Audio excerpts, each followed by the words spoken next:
target them, and that they are an extension of the overt racism they've experienced during their time in China. Black residents and visitors in other major cities such as Beijing and Shanghai have also reported negative experiences, ranging from stares and demands for photographs to unwanted touching. In a recent conversation that drew hundreds of retweets and likes on Twitter, Benedicte Kinkolo related her experiences of, quote, exhausting racism in China, saying that she considered leaving Beijing countless times. So how can China be more racially inclusive? For more on this, we're joined from Shanghai by Naisha Davis, a writer and content creator. She recently wrote an article for Sixth Tone that asked whether films such as Black Panther can change Chinese attitudes towards race. In Hong Kong, we have Roberto Castillo, an assistant professor of... And the guy was, I guess, trying to make a joke, and he basically said that my skin was brown, and it was brown or dark because the air quality in Chinese mainland is dirty, or is so poor, so my skin was brown and dirty. What did you say back to that? I didn't even really know what to say, to be honest. I mean, I think he realized at the time that was like not the move. I think he a Chinese motherfucker said, told a black person why, just gave her a reason why her skin was so black because the air quality was in Beijing was brown and dirty. That's just blatant racism towards a black person.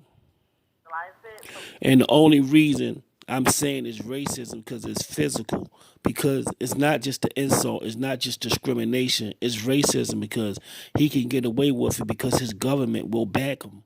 That's the real definition of racism. It's not when you just can say insults and then go get something done about it. That's just discrimination. That's just prejudice. But when somebody being racist towards your physical, you can't do anything about it. That's like an innocent black motherfucker or an innocent person just get thrown in jail for no reason, haven't done anything wrong. That's what you call racism.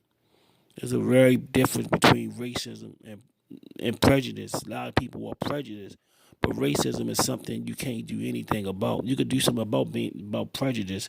Can't do shit about racism. Racism is what it is. It's a physical act that you can't do anything about. You could be told to get out the store. You could be told you can't enter this place. You can't do this. You can't do that. You can get arrested. You could do 10, 20 years in jail. And you innocent. That's racism. A lot of people use words that they don't know what they mean. Kind of looked at each other, and I just kind of like left after that. I was just like, well, I'm not going to spend any money here today.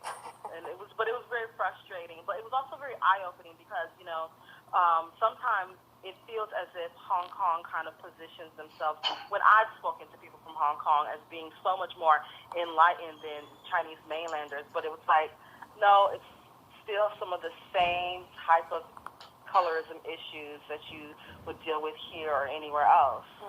I want to share another example we got from a member of our community. This is Alex Downs, and he's in Barbados, but spent some time working in China, and this is what he told us about his experience. For me as a black person, it was a real culture shock. Having what I'd say is your personal space, your privacy invaded at most opportunities in public, whether it is people taking pictures of you without asking, or people asking to take pictures of you, people asking you to hold their child, people staring at you, children pointing at you.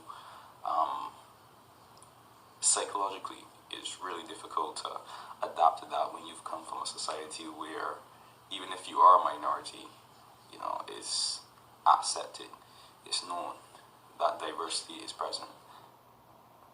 Hannah, what goes through your mind when you hear experiences like Alex's? Well, to be honest with you, I am, having lived in the diaspora for a long time. And the reason why I'm showing y'all this, as racist as sometimes white people can be. Have you ever went somewhere and you seen white people taking pictures of you? Little kids pointing at you? No, you don't experience that every day. But every day in China, these people is experiencing blatant racism like it's 1920, like it's in the 1800s. That's just how they are, man. They are very outgoing with their racism. and that's what Beautyshop. He need to be addressing this. This is a more important issue than Mayweather's daughter or other shit that he's trying to talk about.